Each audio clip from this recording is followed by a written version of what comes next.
नमस्कार, मैं हूं अंजलि और आप देख रहे हैं CNN न्यूज। तो चलिए शुरुआत करते हैं आज की धर्म से जुड़ी बड़ी खबरों से।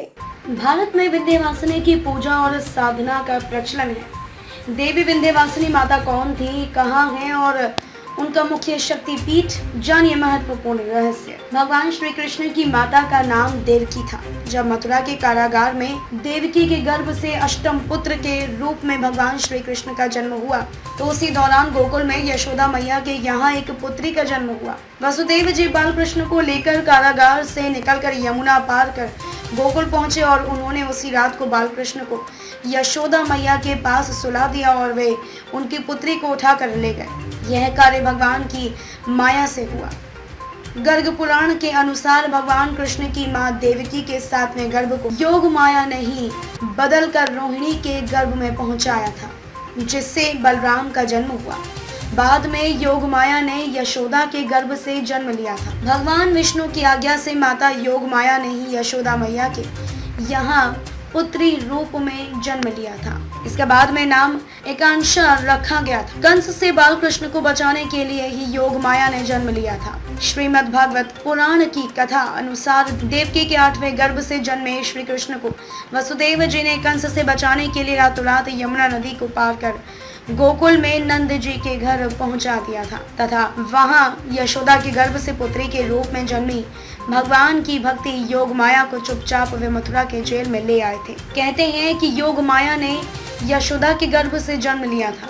इनके जन्म के समय यशोदा गहरी निद्रा में थी और उन्होंने इस बालिका को देखा नहीं था।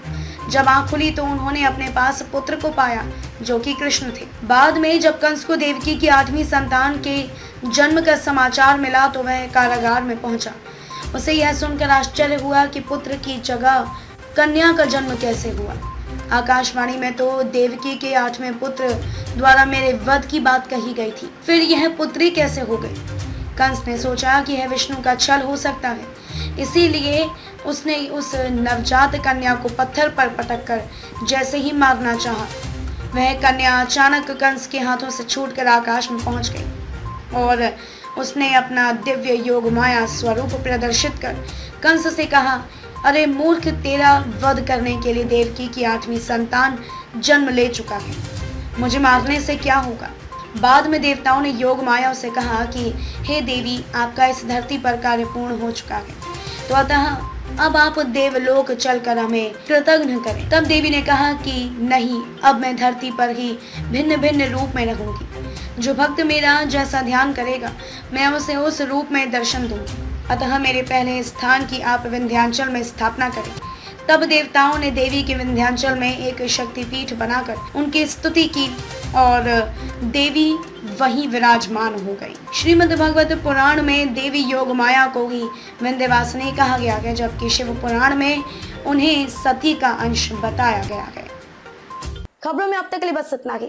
ऐसी ही धर्म से जुड़ी खबरों को देखने के लिए बने रहिए हमारे साथ और देखते रहिए CNN न्यूज।